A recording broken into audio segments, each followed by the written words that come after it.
South ఇండియాలోనే biggest sorry store మన Varahi silks మన విజయవాడ ఎంజీ రోడ్ లో ప్రారంభం. ఆ పాట పిక్చరైజ్ చేసేటప్పుడు మీకు ఏజ్ అంతే ఉంటుంది కదా? మీకు అబ్బోనే రెడ్ కలర్ ఇప్పుడు చాలా రోజుల తర్వాత 79 తర్వాత కదా, ఆఫ్టర్ 79. ఓకే, ఆల్మోస్ట్ అంటే మరీ 19 కాదు, ఐ థింక్ 21. చిరంజీవి ఈ టర్క్ వచ్చేప్పటికి మీకు సమవయస్కులతో నటించే అవకాశం వచ్చి ఉంటుంది కదా, మగ మహారాజు ఆ టైం. బట్ కమల్తో ఎక్కువ అలాంటి మన సోమొకడు సోకొకడు మలయాళం సినిమాలు కూడా చేసాం మేము. కమల్ నేను ఒక 4-5 సినిమాలు మలయాళం సినిమా. సో ఈ జంట ఈ పేరు ఆ రోజులో రిషి కపూర్ నీతు సింగ్ అంటే సౌత్ ఇండియన్ రిషి కపూర్ నీతు సింగ్ అని పేరు ఉండేది. అట్లా అన్ని సినిమాల్లో మాకు సెకండ్ రోల్ అంటే పెద్దవాళ్ళు ఉండేవాళ్ళు, హీరో హీరోయిన్స్ ఏజ్ వైజ్ కూడా, ఏజ్ ప్రకారం కూడా మేమిద్దరం యంగ్ పేరు ఉండేవాళ్ళు అనమాట. సో మాకు ఒక 2 పాటలు ఇచ్చేసి ఎంత స్కర్ట్లు నేను కమల్ అట్లా జరిగిపోయింది. లాస్ట్లో మేము బాలచంద్ర గారి సినిమా ఇది కథ కాదు కూడా తెలుగులో చేసాం. ఆ టైంలో మీ మీద జయబాదురి గారి ప్రభావం కొంత ఉంది కదండి. ఆవిడ వే ఆఫ్ డ్రెస్సింగ్ మీరు కొంచెం ఇష్టపడేవాళ్ళు, అట్లా ఉంది కదా? అంటే జ్యోతి నుంచే అలా ఉంటుంది, పొడుగు జడ, కాటన్ శారీస్ ఇవన్నీ ఎక్కువ. ఆవిడని ఎక్కువ ఆమె ఇన్స్పిరేషన్ నాకు. సో అందువల్ల అందరూ ఏమనుకునేవారంటే ఈ అమ్మాయి చాలా న్యాచురల్గా అంటే ఆమెలాగా ఉండాలి అంటే నేను అంటే చీర కట్టుకుంటే నాకు ఇప్పటికైనా ఐ లవ్ కాటన్ శారీస్. అంటే నటనలో ఆవిడ శైలి వేరు, మీ శైలి వేరు, సంబంధం ఉండదు. బట్ కొంచెం అట్లా ఫాలో అయ్యేదండి, జయబాద్రి గారు ఫాలో అయ్యేది. ఇంకెవరు ప్రభావం ఉందండి మీ మీద? అంటే అప్పుడప్పుడు స్మితా పాటిల్, షబానా, రేఖ బ్లౌజెస్ ఎంత అంటే రేఖ ఆమె పైగా రేఖ నేను ఎక్కువ నా క్యారెక్టర్స్ తెలుగులో హిందీలో ఆమె ఎక్కువ చేసేది, ఆమె క్యారెక్టర్స్ హిందీ నుంచి తెలుగు రీమేక్ చేసేటప్పుడు నేను ఎక్కువ చేశాను. కాబట్టి ఎప్పుడు ఆమె అంటారు భలే పడుతుందిలే నీ క్యారెక్టర్స్ బా.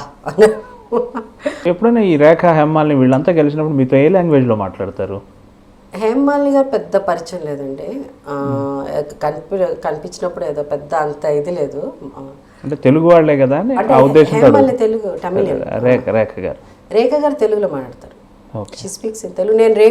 నేను ప్రొడ్యూసర్ కదా, ఆమె పెట్టి సినిమా తీసాం కదా, మేరా పతి సిర్ఫ్ మేరా హై, నితిన్ కపూర్ నా మొగుడు నాకే సొంతం, నితిన్ కపూర్ గారు ప్రొడ్యూసర్. నేను అసలు మొత్తం ప్రొడక్షన్ అంతా నేనే చూసుకున్నాను. అప్పుడు ఎలా ఉండేది మీరు చేసిన క్యారెక్టర్ ఆవిడ అలా చేస్తూ సెట్లో?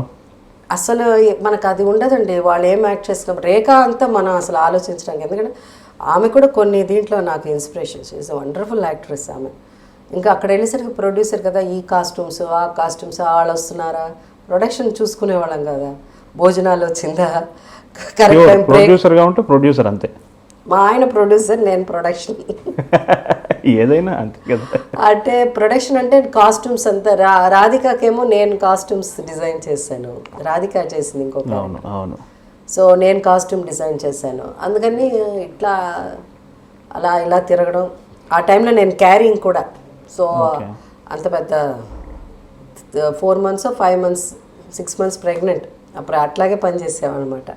సో ఆ సినిమా అప్పుడు యాజ్ అ ప్రొడ్యూసర్ ఆమె ప్రొడ్యూసర్ గారు అని పిలుస్తాం. మీ ఫస్ట్ హిందీ సినిమా ఆయన కదా? దాంట్లో నేను కమల్ ఒక చిన్న సాంగ్ చేసి అదే అరంగేట్రమే. అదే తెలుగులో అరంగేట్రం పేరు వచ్చి జీవితం. కమల్ చేయలేదు తెలుగులో, నేను యాక్ట్ చేశాను అనుకుంటా. నేను యాక్ట్ చేశాను. అపూర్ రాగంగా నేను చేయలే. అపూర్ రాగంగా మాధవి చేసింది తెలుగులో, అదే తూర్పు పడవ. నా క్యారెక్టర్ మాధవి చేసింది. అది హిందీ ఊరికే బాలచంద్ర గారు, మేమంతా కంపెనీ ఆర్టిస్ట్ కదా, దాని ఎందుకు బాంబే నుంచి వాళ్ళిద్దరు మీ ఇద్దరండి పిల్లలు యంగ్స్ ఇట్రండి మీ ఇద్దరు యాక్ట్ చేయండి అని చెప్తే అది చేసాం. దాని తర్వాత షబాష్ డాడీ నేను చేసిన సినిమా అమిత్, అదే మన అమిత్ కుమార్తో, కిషోర్ కుమార్ గారు అబ్బాయి. చాలా రోజులు గ్యాప్ తర్వాత మళ్ళీ మీరు సూర్యవంశ్. దాని తర్వాత చాలా రోజులు గ్యాప్ తర్వాత హిందీ సినిమా ఒకటి చేశాను. అప్పుడే మా ఆయన ఎక్కువ పరిచయం నాకు. అయితే జఖ్మీ షేర్, అవును, జితేంద్ర గారితో. అవును. టుటు శర్మ చేశాడు. టుటు అంటే మన పద్మిని కోలాపురి హస్బెండ్, అతను ప్రొడ్యూసర్. అతను మా ఆయనకు కూడా ఫ్రెండే. సో అట్లా ఆ సినిమా చేయడం అంటే దాసరి గారి డైరెక్షన్. జఖ్మిషన్ దాసరి గారు డైరెక్టర్. అవును అవును అవును. ఆ షూటింగ్ అప్పుడు మా ఆయన పరిచయం అనమాట. దాసరి గారికి అసిస్టెంట్ డైరెక్టర్ పని. అక్కడి నుంచి ఇంకా స్టోరీ ఎలా ఆయన చాలా ప్లాన్డ్ గా స్కెచ్ వేసి మిమ్మల్ని అలా అలానా? అంత సీన్ వాళ్ళు అసలు కేర్ చేస్తారు. పంజాబీస్ కదా, వాళ్ళు అంత కేరే చేయరు. మనం వెళ్ళాలి కానీ పరిగెత్తాలే కానీ. సో మీ వైపు నుంచే అట్లా లేదు, జస్ట్ ఒక మ్యూచువల్ కొన్ని కామన్గా కొన్ని ఇంట్రెస్ట్. మెయిన్ థింగ్ నాకు స్పోర్ట్స్ ఇంట్రెస్ట్. పుస్తకాలు ఎక్కువ చదివేదాన్ని, నేను బుక్స్ ఎక్కువ చదివేదాన్ని ఆ రోజుల్లో. సో పుస్తకాలు మార్చుకోవడం. ఆయనే చాలా హ్యాండ్సమ్ గా, ఎత్తుగా, తెల్లగా. ఆయన ఎప్పుడు హీరోగా అలా అనిపించలేదండి మీరు నటింప చేయాలని? అండ్ నాకు అసలు అంటే అప్పటికి అది అయిపోయింది లేదు. వాళ్ళ బ్రదరు జితేంద్ర గారు ముందు ఆయన అక్కడ ఇన్స్టిట్యూట్లో ఎక్కడో జాయిన్ చేసి బహుశా యాక్టింగ్ రావట్లేదు అని చెప్పి వాళ్ళు అసలు డైరెక్షన్ పంపించారేమో. ఇంకా దాని తర్వాత అంత మరీ అందంగా ఉన్నాడు ఆయన, సినిమా తీయాలి అలాంటి మరీ అంత ఆలోచన కూడా రాలేదు. వారిలో తొలి ఆకర్షించిన అంశం ఏంటి మీకు? అలాంటి హ్యాండ్సమ్ మ్యాన్ చూసినప్పుడు naturally it's looks. Women first falls for that, తర్వాత విషయాల తర్వాత. కొన్ని ఏదైనా ఉన్న చిన్నది అటు ఇటు గుణాలు ఏదన్నా ఉన్నా కూడా ఇది కవర్ చేసేస్తుంది. ఇట్లా ఉండేది బిగినింగ్, అట్లా ఉంటుంది. So it's definitely very good looking man. అదే గుడ్ లుకింగ్ మీ ఇద్దరు పిల్లలకు కూడా వచ్చేసింది. Yeah, quite good looking, not bad. Not as good as వాళ్ళ నాన్నకు వచ్చినంత ఇది లేదు. But they have a different, their own style. Not necessarily more handsome. There are a lot of people, తర్వాత మేము, there are a lot of people, they are not very handsome. But the way they talk to you, you know, the kind of style, it also adds. జనరల్గా ఉన్న comparison ఏంటంటే ఇండస్ట్రీలో సావిత్రి గారు, వాణిశ్రీ గారు, Jayasudha, full stop అక్కడికి. మళ్ళీ కంటిన్యూటీ లేదు దానికి. వాళ్ళిద్దరితో ఉన్న అనుబంధం చెప్పండి, మీకు ముందున్న ఇద్దరితో ఉన్న అనుబంధం.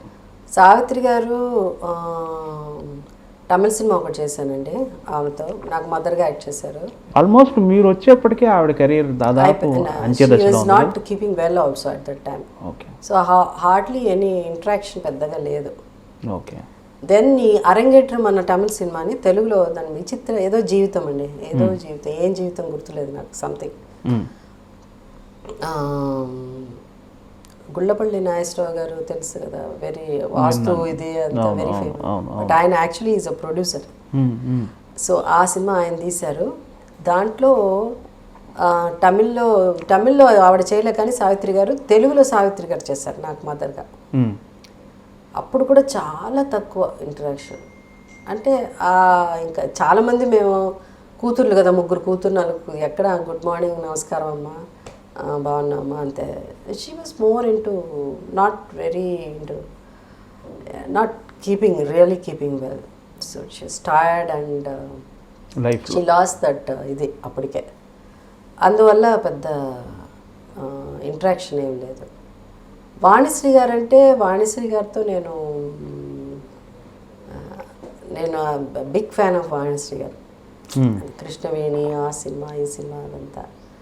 దాని తర్వాత పిక్చర్ చేశాను, ఇది పాట ఎదురీత. దాంట్లో వాణిశ్రీ గారు, రామారావు గారు, నేను ఒక క్యారెక్టర్ చేశాను, హిందీ రీమేక్ అసలు. దాని తర్వాత మళ్ళీ వాణిశ్రీ గారు, నాగేశ్వరరావు గారు, నేను, అది రీమేక్ దాగ్ అని ఒక పిక్చర్, షర్మిలా ఠాగూర్, రాఖీ యాక్ట్ చేశారు. ఆ సినిమా చేశాం. అట్లా వాణిశ్రీ గారు కొంచెం చెప్పారు, జయసుధ ఇట్లా చెప్పాలి కొంత అట్లా అని, కొంచెం బిగినింగ్ డేస్లో కొంచెం సపోర్ట్ చేసి నేర్పించేవారు వాణిశ్రీ గారు. ఫెంటాస్టిక్. ఐ మీన్ ఆ రోజుల్లో వాళ్ళందరినీ చూస్తే ఒక హీరోయిన్ అంటే హీరోయిన్ వచ్చినట్టే ఉంటుంది మనం. దార్ ఆఫ్ హీరోయిన్ ఇట్లా దిగుతున్నారండి జయలలిత గారిని, వీళ్ళు కార్లోంచి ఇట్లా దిగితేనే ఏదో ఒక మహారాణి దిగినట్టు, క్వీన్ దిగినట్టు. వాణిశ్రీ గారు కూడా అట్లాగే. జయలలిత గారితో అనుబంధం ఉందండి? Yeah, we did only one film అండి, నేను జయలలిత గారు. బట్ వీ యూస్ టు, ఆమె షూటింగ్కి అవుట్డోర్కి వెళ్ళేటప్పుడు అదే చోట మాకు షూటింగ్లు జరిగేది. Okay. So we use to stay in same hotel. So అట్లా 2-3 times we became quite close. చాలా మందిని అడిగాను, ఆవిడ చాలా రిజర్వ్డ్గా ఉండేవాళ్ళు. మాట్లాడారు చాలా తక్కువ, వెరీ రిజర్వ్డ్ ఇన్ సెన్స్ అంటే ఆవిడ పని ఆవిడ చేసుకోవటం అంటే వేవ్ లెంత్ డిఫరెంట్గా ఉంటే కష్టం అండి ఇది అంతే. సో ఆవిడ పని she also she reads lot. చదివేవారు ఎక్కువ పుస్తకాలు చదువుతారు, అది పలకరిస్తారు, కూర్చొని మాట్లాడతారు. And especially when we went to this outdoor, అప్పుడు అవుట్డోర్ వెళ్ళినప్పుడు ఆ రోజు ఆమెకు షూటింగ్ లేదు, నాకు ఉన్నింది షూటింగ్, పక్కనే రూమ్లో. సో నాకు ఒంట్లో బాగాలేదు, ఫీవర్, హై ఫీవర్, షూటింగ్ జరుగుతున్నాను నేను లేకపోయినా. సో మా నాన్నగారు అంతా ఆ రోజు అంతా మనం ఇడుకులో అదే కొలోన్ నీళ్ళలో వేసి ఖర్చు పెట్టి మనం పెట్టుకుంటాం కదా, అట్లా మా నాన్నగారు వచ్చారు, మా మదర్ రాలా. సో ఆయన ఇట్లా పెట్టేసి వెళ్ళి బయట నించుని, సో అట్లా ఆ రోజు నేను షూటింగ్కి వెళ్ళిపోతే she came 4 o'clock. There was నాక్. మా నాన్న అన్నారు నేను కిందకి వెళ్ళేసి వస్తా కాసేపు 5 minutes, రూమ్లోనే కూర్చొని ఉన్నా, తగ్గిపోతుందిలే అలా అనేసి. She came inside, can I come in, she said. అది పక్కన వచ్చి కూర్చొని మళ్ళీ ఆ నీళ్లు మార్చి, she took care of me. 10-15 మా నాన్నగారు వచ్చినంతసేపు she was there. Wonderful experience. ఊటీలో మీరు ఎప్పుడు చెప్పినట్టు కూడా లేదు ఇది మీడియాలో. So so sweet she was. So ఇప్పుడు ఎలా మాట్లాడేవారు ఆమె, అప్పుడు కూడా అదే. ద స్టైల్ ఆఫ్ స్పీచ్ కానీ, ద స్పీకింగ్ విధానం కానీ ఏది మారలేదండి. ఆమె అదే స్టైల్, అదే వాకింగ్ నుంచి, కూర్చోవడం నుంచి, మాట్లాడడం నుంచి, ఈచ్ వర్డ్. చీఫ్ మినిస్టర్ అయిన తర్వాత మార్పులు ఏం లేదు. Speak even when she was అంత టాప్ హీరోయిన్గా ఉన్నప్పుడు. సో అందువల్ల ఏ సినిమా చేసింది ఒక సినిమా, ఆమె 100th పిక్చర్ మేము ఇద్దరం కలిసి చేస్తాం, బాగ్దాద్ పీరియడ్ అగైన్, జయలలిత గారి 100th పిక్చర్.